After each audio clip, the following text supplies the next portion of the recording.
ನಮಸ್ಕಾರ ಸ್ನೇಹಿತರೆ. ಈ ತಿಂಗಳ 20ನೇ ತಾರೀಕು ಕಾರ್ತಿಕ ಅಮಾವಾಸ್ಯೆ ಬಂದಿದೆ.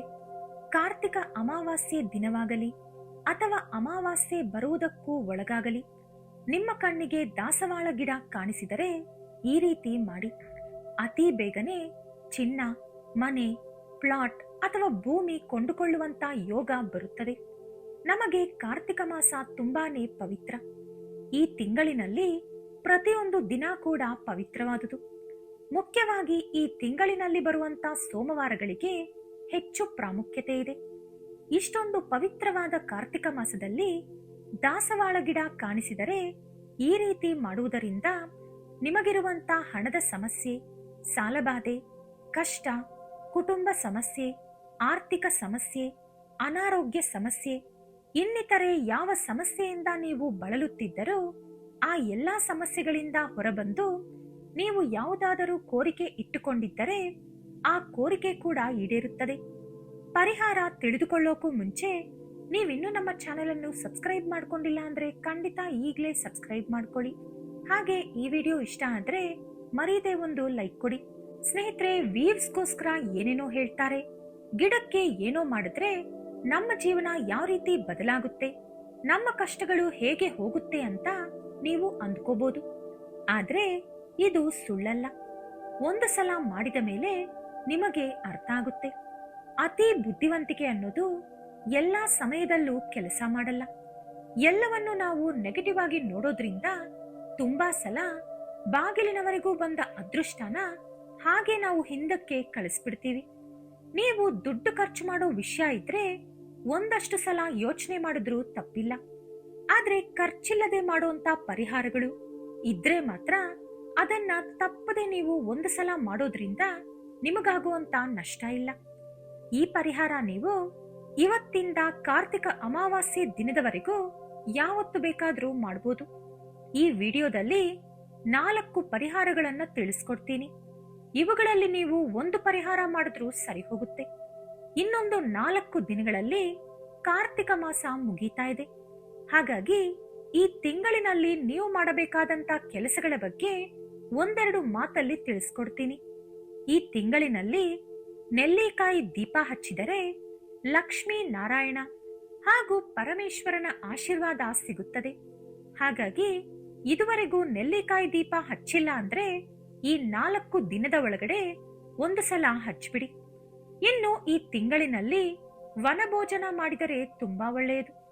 ಇದರಿಂದ ಕುಟುಂಬ ಯಾವತ್ತೂ ಛಿದ್ರ ಆಗಲ್ಲ.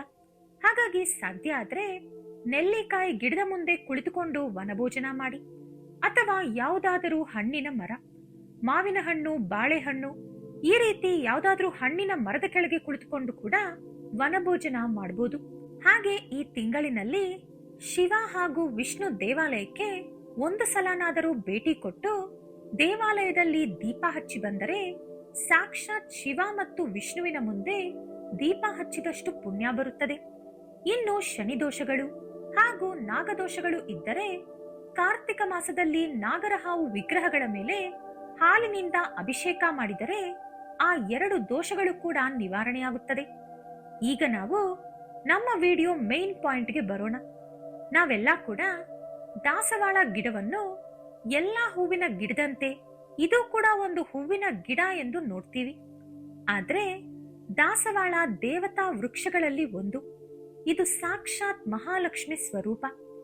ದಾಸವಾಳ ಗಿಡ ಮನೆ ಮುಂದೆ ಬೆಳೆಸಿದ್ರೆ ತುಂಬಾ ಒಳ್ಳೆಯದು. ನೀವು ಯಾವ ಬಣ್ಣದ ದಾಸವಾಳ ಗಿಡ ಬೇಕಾದ್ರೂ ಬೆಳೆಸಬಹುದು. ಆದ್ರೆ ಬಿಳಿ ಬಣ್ಣದ ಗಿಡ ಮಾತ್ರ ಬೆಳೆಸಬಾರದು. ಇದು ಮನೆಗಷ್ಟು ಒಳ್ಳೆಯದಲ್ಲ. ಈ ಕಾರ್ತಿಕ ಮಾಸದಲ್ಲಿ ಪ್ರತಿದಿನ ಒಂದು ಶುಭ ದಿನಾನೇ. ಹಾಗಾಗಿ ಈ ಪರಿಹಾರ ನೀವು ಯಾವತ್ತು ಬೇಕಾದ್ರೂ ಮಾಡಬಹುದು. ಮುಖ್ಯವಾಗಿ ಕಾರ್ತಿಕ ಅಮಾವಾಸ್ಯೆ ದಿನ ಮಾಡಿದ್ರೆ ತುಂಬಾ ಒಳ್ಳೆಯದು. ನಿಮಗೆ ಅಮಾವಾಸ್ಯೆ ದಿನ ಬಿಡುವಿದ್ರೆ ಆ ದಿನಾನೇ ಈ ಪರಿಹಾರನ ಮಾಡ್ಕೊಳ್ಳಿ. ಇಲ್ಲದಿದ್ರೆ ಇವತ್ತಿಂದ ಅಮಾವಾಸ್ಯೆ ಒಳಗಡೆ ಯಾವಾಗ ಸಾಧ್ಯನೋ ಆಗ ಮಾಡ್ಕೊಳ್ಳಿ. ಕಾರ್ತಿಕ ಅಮಾವಾಸ್ಯೆ ದಿನ ನೀವು ದಾಸವಾಳ ಗಿಡದ ಹತ್ರ ಹೋಗಿ ಗಿಡಕ್ಕೆ ಒಂದು ಚೊಂಬು ನೀರು ಹಾಕಿ ನಮಸ್ಕಾರ ಮಾಡಿಕೊಂಡು ಒಂದು ಚೆನ್ನಾಗಿ ಬಲಿತಿರುವಂತ ಹುಳುಗಳು ಕಚ್ಚಿರದಂತ ಎಲೆನ ಕಿತ್ತು ಮನೆಗೆ ತನ್ನಿ. ಆ ಎಲೆಯನ್ನ ಚೆನ್ನಾಗಿ ತೊಳೆದು ಅದರ ಮೇಲೆ ಸ್ವಲ್ಪ ಮೈಸೂರು ಬೇಳೆ ಹಾಕಿ 5 ಚಿಕ್ಕ ಚಿಕ್ಕ ಬೆಲ್ಲದ ಚೂರುಗಳನ್ನ ಹಾಕಬೇಕು. 5 ಬೆಲ್ಲದ ಚೂರುಗಳು ಯಾಕೆ ಅಂದ್ರೆ ಇದು ಪಂಚಭೂತಗಳಿಗೆ ಸಂಕೇತ. ಹಾಗೆ ಮೈಸೂರು ಬೇಳೆನ ಕೆಲವು ಗ್ರಹಗಳಿಗೆ ಹೋಲಿಕೆ ಮಾಡ್ತಾರೆ.